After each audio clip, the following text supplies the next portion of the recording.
सादर प्रणाम श्रोतागणों, मैं प्रीति उपाध्याय आज आपको बताने जा रही हूँ कृष्ण जन्माष्टमी पर मोर पंख के कुछ ऐसे उपाय जिससे आपकी किस्मत बदल जा सकती है। भगवान कृष्ण के हर स्वरूप में एक चीज जो समान है वो यह मोर पंख ही है। आइए जानते हैं कि जन्माष्टमी के दिन मोर पंख से किए जाने वाले टोटकों के विषय में। भगवान कृष्ण के मुकुट में जो मोर पंख शोभायमान है उसके पीछे कई मान्यताएं हैं। कहते हैं कि प्रभु को इस मोर पंख से इतना लगाव था कि उन्होंने इसे अपने श्रृंगार का हिस्सा बना लिया था। प्रभु के हर स्वरूप में एक चीज जो समान है वो यह मोर पंख ही है। 12 अगस्त बुधवार के दिन जन्माष्टमी का पर्व मनाया जाएगा। जन्माष्टमी को भगवान श्री कृष्ण के जन्मोत्सव के रूप में मनाया जाता है।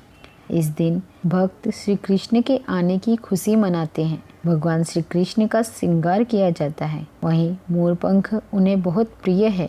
मोरपंख को सभी 9 ग्रहों का प्रतिनिधि भी माना गया है। विशेष तौर पर मोरपंख से कुछ ऐसे उपाय बताए गए हैं जिन्हें जन्माष्टमी की रात में करने से सभी समस्याओं से तुरंत छुटकारा मिल जाता है। मोरपंख को भगवान श्री कृष्ण के मस्तक की शोभा बढ़ाते हुए तो सभी ने देखा है, लेकिन क्या आपको पता है कि मोरपंख को घर में या अपने साथ में रखने के कई फायदे होते हैं। घर में सकारात्मकता का संचार होता है। वास्तुशास्त्र में भी मोरपंख से जुड़े कई उपाय बताए गए हैं जिनको करने से कई कमाल के लाभ मिलते हैं। तो आइए जानते हैं क्या है ये उपाय। तो सुनिए। जन्माष्टमी की रात मंदिर में भगवान कृष्ण के मुकुट पर मोर पंख लगाएं और उसका पूजन करें। उसके बाद 40वें दिन उस मोर पंख को लेकर तिजोरी में रख दें। इससे धन और यश आपकी तरफ खींचा चला आएगा। 11 मोर पंखों से निर्मित पंखा शयन कक्ष की पश्चिम दीवार पर लगाएं। प्रतिदिन उस पंखे से एक बार खुद को हवा लें। इससे भाग्य आपका साथ देने लगेगा। जन्माष्टमी की रात तकिए के नीचे 7 मोर पंख रखें। इससे कुंडली के काल सर्प दोष दूर होते हैं। मोर पंख पर शत्रु का नाम लिखकर जन्माष्टमी की रात भगवान कृष्ण के मंदिर में रख दें। अगले दिन सुबह उठकर बिना नहाए और किसी से बात किए बिना उस मोर पंख को बहते जल में प्रवाहित कर दें या किसी पेड़ के नीचे दबा दें। ऐसा करने से शत्रु का भय खत्म हो जाएगा, बल्कि वे मित्र बन जाएंगे। यदि आपके पास धन आता तो है लेकिन बहुत जल्द खर्च हो जाता है, तो ऐसे में श्री कृष्ण जन्माष्टमी की रात 11 पीली कोड़ियाँ रखकर 12 बजे श्री विष्णु का देवी लक्ष्मी के संग पूजन करें। जब पूजन सामग्री समेटनी आरंभ करें तब कोड़ियों को उठाकर लाल कपड़े में बांधकर तिजोरी में रख लें। इससे बहुत सहायता मिलेगी। मोर पंख के बिना श्री कृष्ण का श्रृंगार अधूरा माना जाता है,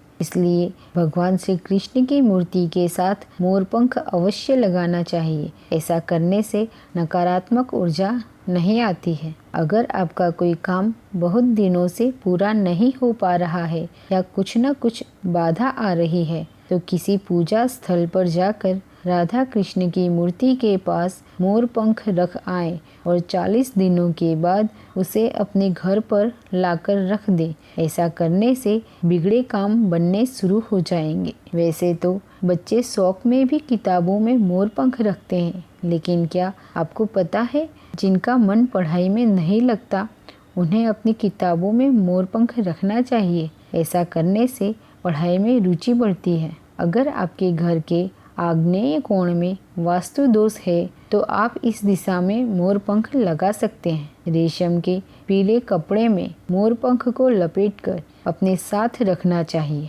इससे आपके आकर्षण में वृद्धि होती है। बच्चों को नज़र बहुत जल्दी लग जाती है, जिसके कारण बच्चे रोने लगते हैं और बीमार भी पड़ जाते हैं। तो बच्चों को नज़र दोष से बचाने के लिए उनके हाथ में मोर पंख बांधना चाहिए। जिन पति पत्नी के बीच अक्सर झगड़ा होता है उन्हें अपने शयन कक्ष में पूर्व दिशा या दक्षिण पूर्व दिशा में मोर पंख रखना चाहिए। ऐसा करने से धीरे धीरे दोनों के बीच का मनमुटाव कम होने लगता है। बच्चे अपनी बात मनवाने के लिए अक्सर जिद करते हैं, लेकिन कभी कभी बच्चों का स्वभाव बहुत ही जिद्दी हो जाता है। ऐसे में बच्चे पर मोर पंख से बने हुए पंखे की हवा करने से बच्चे के स्वभाव में परिवर्तन आता है। भगवान श्री गणेश की मूर्ति के पास 2 मोर पंख रखने से भी नकारात्मकता दूर होती है। हिंदू धर्म में मोर के पंखों का विशेष महत्व बताया गया है।